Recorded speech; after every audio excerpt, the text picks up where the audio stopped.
This is the Hinge gym. Let's see what you get with this unboxing. Okay, you get the Hinge gym. It's a piece of metal. Oh, and it comes with the replacement bolts for your door and a couple of plastic pieces. See, it's pretty simple.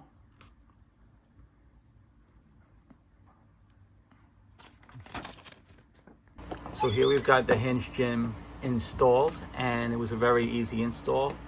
Aside from the tool included with the Hinge gym, the plastic mini wrenches, you may need a standard screwdriver and a hammer to get your original pin out, replace it with the bolts, and use the two plastic wrench tools to secure the Hinge gym onto your door.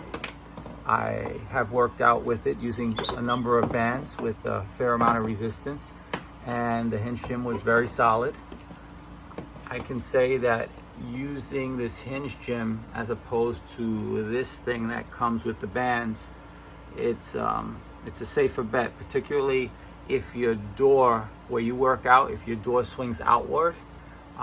It's definitely a highly recommended device to have.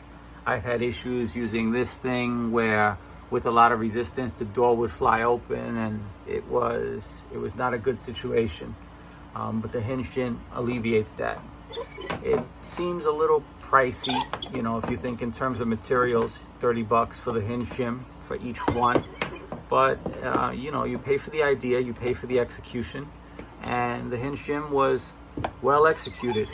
I wish they sold a package for a few bucks less with two Hinge gyms, so you can put one on your top hinge and one on your bottom hinge for the lower body exercises.